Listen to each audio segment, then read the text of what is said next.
Hey guys, so today I thought I would make an updated top 5 decks of cards because the last video was kind of bad and low quality. So this is a completely different list. No decks will be repeated and all these decks can be found under $20 at the time of filming.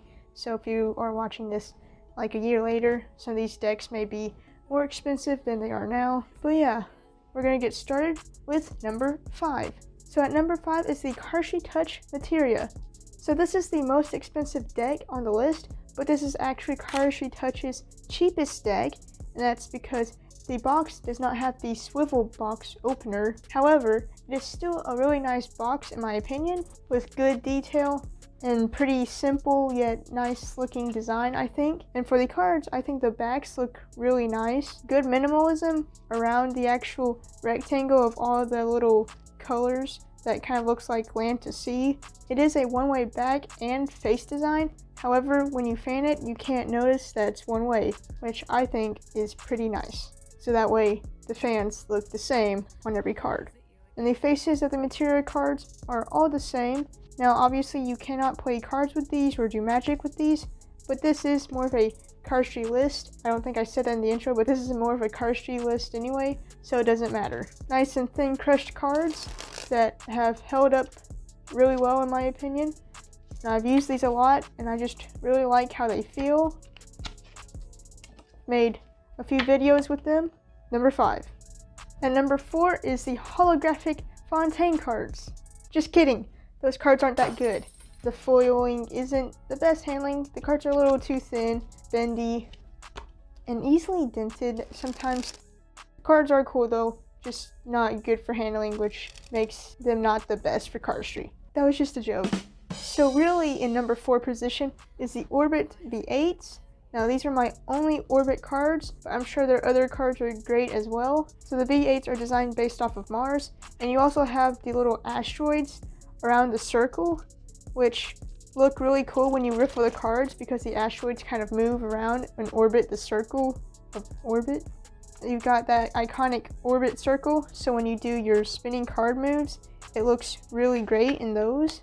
And also they're an orangey color with recolored faces, and orange is not really a color you see much on cards, so that's a nice plus I think, because they're using a more rare color. And you have that little bit of water on Mars that sort of connects the fan, and of course for CARDISTRY they have to handle great, and they do. So yeah, number 4 is the Orbit V8. In third position, I really could not decide between Rise Magic V1s or Rise Magic V2s. Of course, I really like these cards and have been a big follower of Rise Magic. They're just really greatly detailed, and they also have a spacey kind of theme, and I like how they did not just go with their logo and slap that on a deck of cards. They actually have, again, put a design around it. And also you have the custom Grant and Chandler on the Kings. Now, of course, you have those differing designs, and I honestly cannot choose which one is my favorite. Kind of just depends on my mood, I guess, because you got a dark, really dark navy blue or a really nice red. Now, honestly, I think the V1s handle just slightly better than the V2s, and they are slightly better in terms of printing as well, just because the borders on my deck at least are more even, and USPCC did not mess up on printing the custom pips. And also on the Rise V1, you do have a little circle and a slightly bigger circle, again for your spinning moves. Just something that I personally like is how on the second version they have this really cool "This is not a hobby" card with the link to the marking system of the Rise playing cards V2 on the back of that card. Now again, this is more of a CARDISTRY list, but the great thing about Rise V2 is that it does come with more magic cards and a marking system. So if you also want a magic deck, Rise V2 is also a good option. So yeah, both Rise V1s and Rise V2s are in my number 3 spot because they look great, handle great, and just are overall good in my opinion.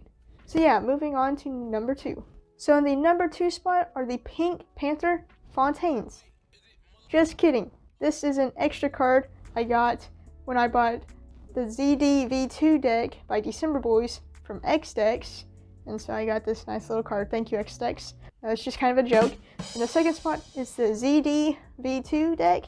Personally, I really like this deck, even though I technically just got it yesterday at the time of filming.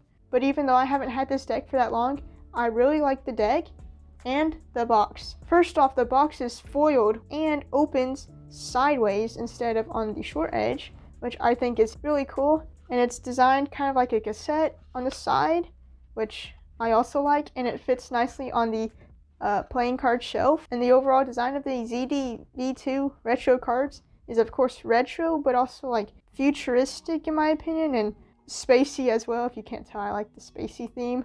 And on these cards you also have a circle, but it does not stand out near as much as the orbit or the rise, but it's still there and still looks really cool, nice and colorful. And all of the faces are redesigned to match the retro theme, and I really like the pips and the detail. And as usual, handle is great. Now I believe these cards are slightly crushed as well, but they are quite snappy and somewhat stiffer than some of the other cards on this list. That was a terrible catch. Actually, I didn't catch it, did I? And what's really nice about that deck is that you also get 4 green cards where you can do some cool green screen effects if you are into that stuff, which if you're doing like a cardistry video, I personally think that stuff is really cool. So that's why I got this deck, and the fact that I also just really like the design. So yeah, really cool deck of cards. And finally, onto the number 1 deck of cards, we have Sport Knock. Now this is the cheapest deck on the list, and once again, you can do cool green screen effect with these. Now this deck is thicker than the rest of the other cards and may need more breaking in compared to the rest of the cards, but once you break them in, they handle just as well as all the other cards, and they're the cheapest. So I thought they deserved to be number 1 because of that. Sometimes you just want a good practice deck that you can use, pretty plain box. But sometimes for cardistry, you just want a good practice deck that you don't really care much about ruining. And again, if the cards are too thick for you, then you can just take away some cards and practice that way. So yeah, honestly, I've been talking about knocks on this channel for a while, but I haven't actually had them for the past while. Finally got some, and I can say that I do like these cards. I'm glad I got them. Alright guys, so that was the top 5 list. This was based on my collection and my opinions. So be sure to let me know your favorite cards in the comments down below. And also be sure to like, comment, subscribe, and hit the bell. And yeah, hopefully I'll see you next time.